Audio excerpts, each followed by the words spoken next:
planned excursions. Oh, it's perfect. The ambiance of the manor contributes to the spirit of the retreat, so that you just sort of absorb that in, and the peace of it helps you to free up your creativity.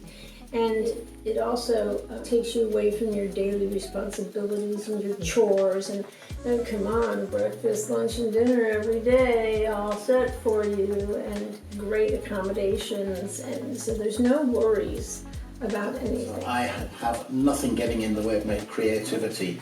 I don't have someone shouting, "Can you come and fix the television? It's playing up again." This location, the transportation's all taken care of, and the meals are all taken care of, and the location is so remote and so peaceful, and so you are just able to go inside and really do the work that you need to do and pull it out from within, which is such a gift.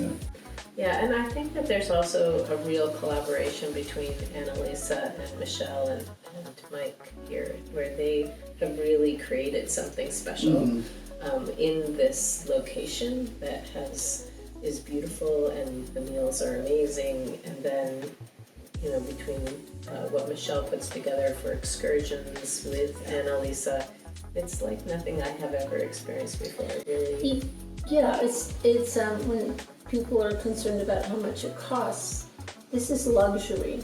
You know, it's not a spa. Our apartments are lovely. The bedding is top grade. The mattress, so comfortable.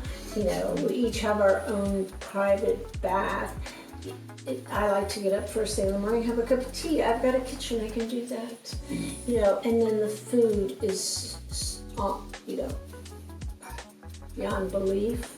We were trying to come up with a favorite meal. We couldn't because they were all so magnificent. That's true.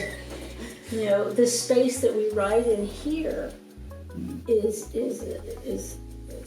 amazing. Yeah. There's no dormitory. There's no making your own meals. There's no stress. There's no responsibility except to your writing.